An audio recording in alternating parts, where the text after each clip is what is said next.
ഇന്ന് ഒരു മുട്ട സാൻഡ്വിച്ച് ഉണ്ടാക്കാനുള്ള പരിപാടിയിലാണ്. ഇന്ന് ഞങ്ങൾ രണ്ടുപേരും മാത്രമേ ഉള്ളൂ, ഞാനും ഹസ്ബൻഡും മാത്രം. മക്കളൊക്കെ പുറത്തേക്ക് പോയി, അവർ പുറത്തുനിന്ന് കഴിച്ചിട്ടേ വരുള്ളൂ. അപ്പം ഞങ്ങൾക്ക് രണ്ടുപേർക്കും കൂടി മാത്രമുള്ളൊരു മുട്ട സാൻഡ്വിച്ച് ഉണ്ടാക്കാനുള്ള പരിപാടിയിലാണ്.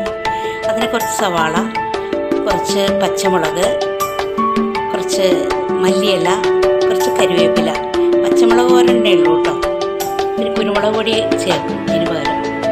ഇതിലേക്ക് ഒരു 2 മുട്ട ഇട്ടിട്ടുണ്ട്, ഇത്തിരി മൈദ പൊടി ഇട്ടിട്ടുണ്ട്, കുറച്ച് പാലൊഴിച്ചു. ഇതെല്ലാം കൂടി നല്ലോണം മിക്സ് ചെയ്യണം. ഉപ്പിട്ടിട്ടുണ്ട് കേട്ടോ, ഉപ്പ്, കുരുമുളക് പൊടി, നല്ലോണം മിക്സ് ചെയ്യാം.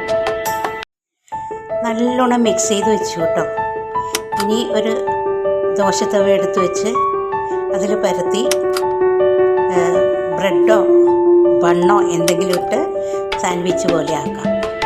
ഇവിടെ മുട്ട ഓംലെറ്റ് റെഡിയാണ്.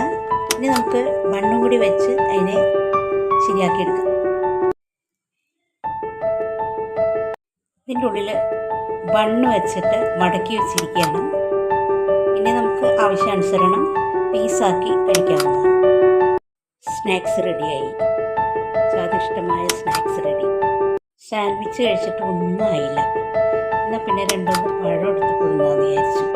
എന്തായാലും ഓണത്തിൻ്റെ പഴമൊക്കെ ഇരിപ്പുണ്ട്, അത് വെറുതെ ചിറ്റയായി കളയണ്ടല്ലോ. 10-65 കിലോ ഉള്ള ശരീരത്തിൽ 2-3 പീസ് സാൻഡ്വിച്ച് കഴിച്ചാൽ എന്താ വേണം.